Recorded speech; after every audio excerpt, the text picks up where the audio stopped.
Ladies and gentlemen, I take pride in introducing the greatest show on earth.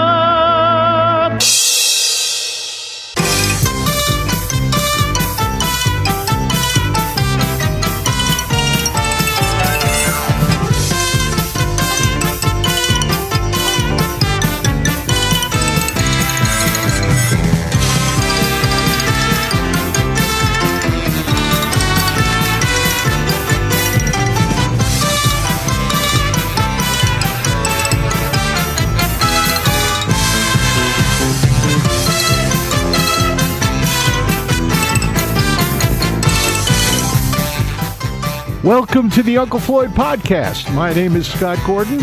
Uncle Floyd Vivino and I join up for this podcast to discuss our time with the Uncle Floyd Show, music, theater, nightclubs, carnivals, circus, amusement parks, burlesque, and all things showbiz from our combined industry experience of over 120 years through the past 7 decades. We also answer questions that are emailed to ufpodcast@sge-inc.com. You will find that address and a link to support this podcast in the episode description.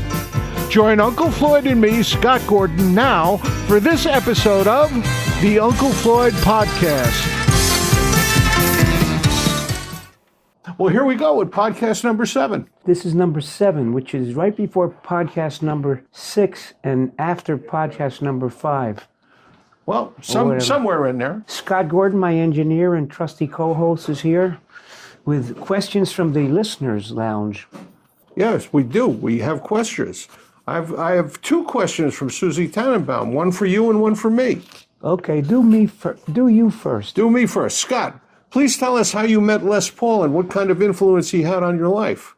Okay, that's a good question. Well, in 1963, my family moved from Oradell to Mahwah. Right. And I had been playing guitar for a couple of years already. Mm-hmm. And I found out that Les Paul lived down the street. And I knew his music well from listening to WNEW-AM. Was he a friend of your father's? No, my father didn't meet him until I met him. Oh, okay. So me being the brash kid that I was, I got on my bicycle and rode down the river, not even down the street, down the river in Mahwah along Route 202, and up to Les Paul's house on a Saturday afternoon. And you were how old at this time? I was 14 at this time. Very rare that a kid at 14 even knows who Les Paul was. Go ahead, though. I'm sorry. So I knocked on the door. This gentleman opens the door. I said, "Mr. Paul?" He said, "Yes." I said, "Hi, I'm Scott from down the road. I want to know, you need your studio swept out or anything? I'd be glad to help." And he looked at me and he said, "Yeah, kid, come on in." And that started it. Isn't that great? Everything I know about recording, everything I know about audio engineering, and a lot I know about playing guitar, I learned from Les Paul. Wow. And that's it. I was friends with him until the end of his life. He lived a nice, long life. All right, now, Susie Tannenbaum's question for you. Floyd, when you performed at the New York World's Fair as a child, what exactly did you do?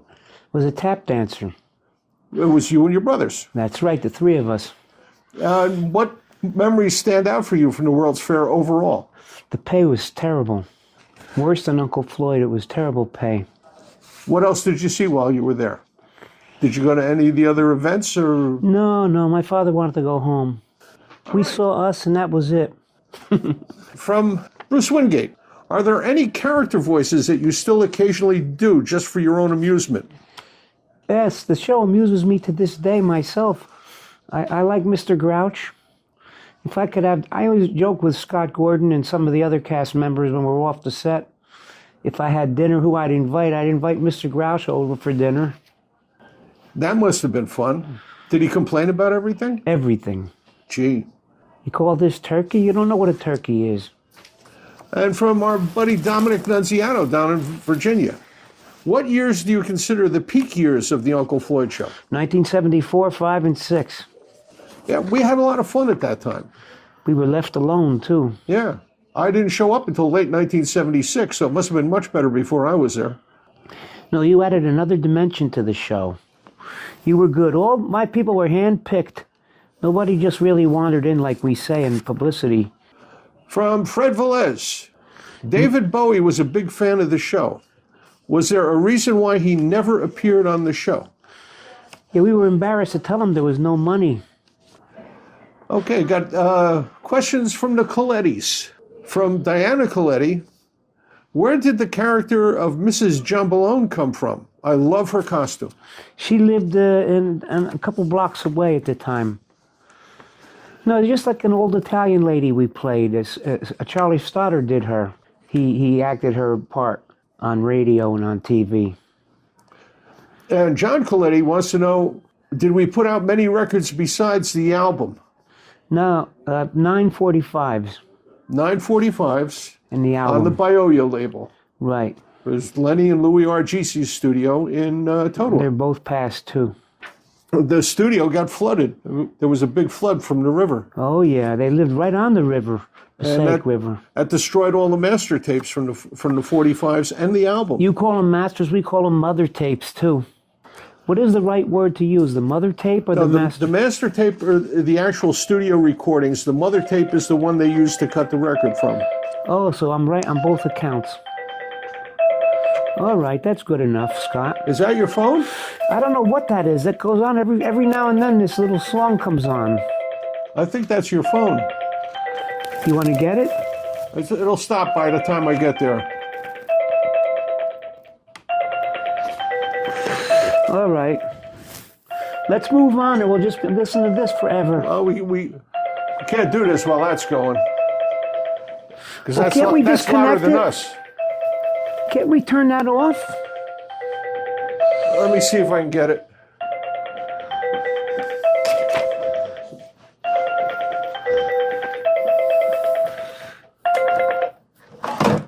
Hello. No, this is Scott. Hey, Dave. We're doing. Yeah, we're we're recording a podcast right now. Okay, call later. Bye-bye. You're too nice to people. We got to move on. The show's waiting. Wait a minute. Hold on, Dave. Who's that, Bird? I got to untangle the phone so I can hand it to him. All right, hold on.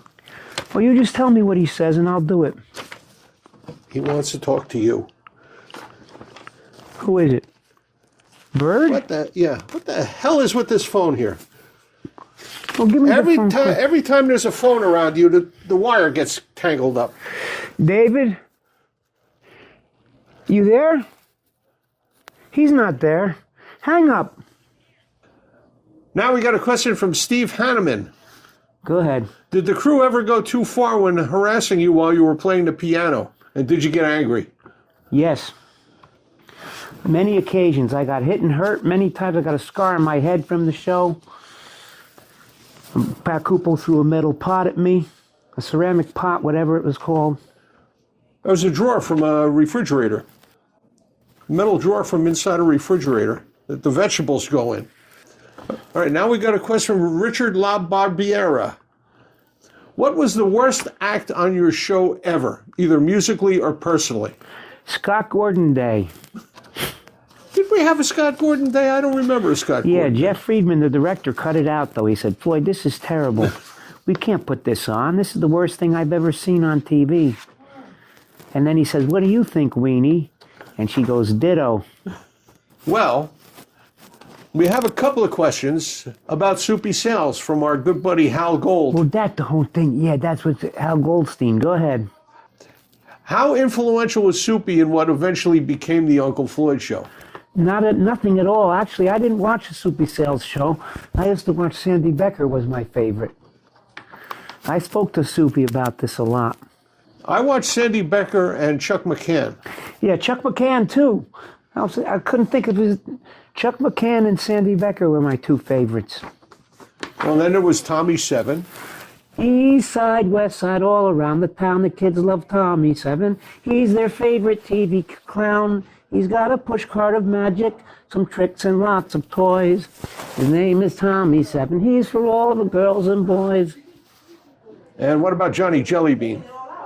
Jelly beaner, jelly beaner, jelly beaner all the time. Da da da da da da da. Johnny Jelly Bean, is everything's fine? Whatever. Hal also wants to know if you have any Soupy stories about hanging out with him. Yeah, he was great. He used to sit with my mother and father at the bottom line. You remember that, right? I absolutely remember that. And he'd say to me, Floyd, I want to tell you something. Your brother plays the saxophone like my favorite saxophone players. I said, what kind of guys were they? He goes, the guys from the 40s and 50s. He also wants to know who your favorite character was on the Soupy Sales show. But you said you didn't watch it. I watched it every now and then. I wasn't addicted to it. I didn't stop everything to put it on. I would have rather watched the Three Stooges or Abbott and Costello. Well, that's it. He was up against stiff competition. If I had to pick a favorite character, I would have to say it was Onions Oregano, Frank Nastasi. I thought you were going to say Philo Kvetch. Well, Onions Oregano was part of Philo Kvetch. Right. Okay. That's a good question. I hope an answer sufficed. Frank used to come and hang out at the show every once in a while. He did sketches with Skip and sketches with us, and we've shown a few of them on Tuesday night. Did we show the one where he cries? Don't cry, little girl, don't cry. Yes. We showed that? We showed that one. All right, well, anyway. We showed the Need for Greed game. All right, that's good. And stuff like that. Okay, we got to move along, Scott. We got people waiting to get on. Okay, that's it for the questions for today. Oh, all right, we had more time. I didn't think so. We got plenty of time. We can do this as long as you want, Floyd. As long as you want to keep going. What do you want to talk about today? Me? Yeah. Can you fix this for me? Wait a minute. We have to tell the audience we're doing this live here on tape. Okay, there you go. You're all set. So what do you want to talk about today? Sputnik. Sputnik. No, I want to First man-made object in space, the Sputnik. I thought it was Alice from the Honeymooners. Bang, zoom. You're going to the moon. Yeah, could be. Wouldn't it be funny if the astronauts, when they landed on the moon, found Alice? Yep. I think that would be hysterical. Thank you for doing her opening line. I worked with her a few times, and that's her opening line. I don't know, you never saw it, but it's the same concept. What was her opening line exactly? They're talking about life on Mars or life on the moon and all that. Well, I was on the moon before all these people. And Jackie Gleason says, to the moon, Alice, boom, zoom. Whatever, you know. I was always amazed at what a good piano player Art Carney was. Brilliant piano player. Oh, get out of here. He couldn't play the piano. Sure he could. He did a couple of TV specials. He was on a couple of TV specials. He guested where he played the piano. I didn't miss that. Yeah. All right, what else? Don't you remember Swanee River? Yeah, I do. That's the classic one. All right. And what if they want to ask a question? How do they do that? Oh, it's very simple. All you have to do is send an email to ufpodcast@sge-inc.com. Okay, Uncle Floyd Podcast. UF Podcast, just like that, at sge-inc.com. That stands for Scott Gordon Enterprises. Inc. Inc. And I get the emails, I print them out, and bring them here, and we answer your questions. We do that every week. Anything, yeah. We're going to be doing this every week now. We're going to do them once a week. Well, the audience seems to like it. That's good. You can offer comments about what we're doing here on whenever you get us on the iPod. Podcast. I would have got it eventually. Yeah, it would have come around. So what do you remember about Thanksgiving, since this is going on out at Thanksgiving? We had a very Italian-American Thanksgiving. It started off with my grandmother's homemade ravioli, Grandmama Simile Vivino. And she made them giant squares, you know, because I like the flaps on them. I like the flap. What came after that? Usually a soup, a vegetable soup. Yeah. My mother's homemade minestrone. And what else before the turkey? Manicotti, usually. Uh-huh. A pasta dish, which is another pasta dish after ravioli. Manicotti. Homemade by Aunt Mary. Did your mom make the turkey with the stuffing inside or the stuffing outside? Both ways. We had it inside and we had it, because I like the stuffing more than the turkey. Me too. That's something else we have in common, Floyd. No, don't worry. Now, you've been in the hospital, too. Yeah, we've all been in a hospital, Floyd. Everybody's been in a hospital once in their life, at least. Don't you think? I ran into an old friend of mine, and I says, how's so-and-so? How's Mikey doing? How's this one doing? So we all got together the other day, and we sat around and talked. I says, what did you talk about? I said, he goes, this was the conversation. So how you feeling? How am I what? What'd you say? I said, how you feeling? Oh, no. They couldn't hear each other. I have that problem all the time. You know that. Yeah, the hearing problem? Yeah, well, that's from when I was playing rock and roll music. I was standing right in front of the amplifiers with the amplifiers turned up all the way. We didn't use ear protection or anything like that. We just played the music. You're not blaming me for that one. No, I'm not blaming you for that one. Not at all. I would never blame you for that. I hear water running all the time. That's what I hear. What else should we talk about today? You name it. What do you think about Fidel Castro? Oh, he's dead now, but lives on in history. He died? Yeah. He died a while ago. What about Arnold Stang? I don't hear from him anymore. Well, that's the same reason. He died too? Yeah. What about Chuck McCann? Chuck McCann passed away about 3 years ago. Is that all you want to do is talk about people who died?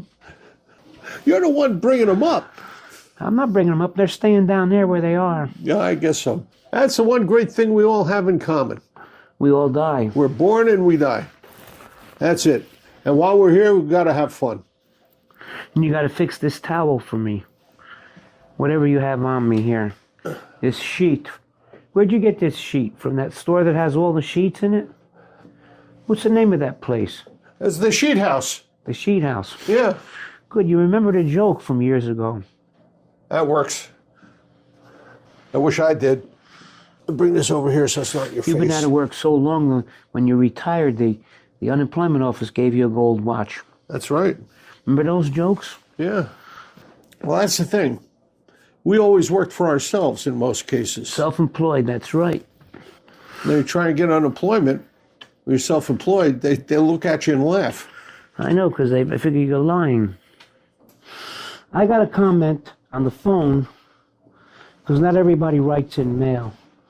And this fella out in Queens wanted to know the names of the radio stations me and you were on all these years, before this one.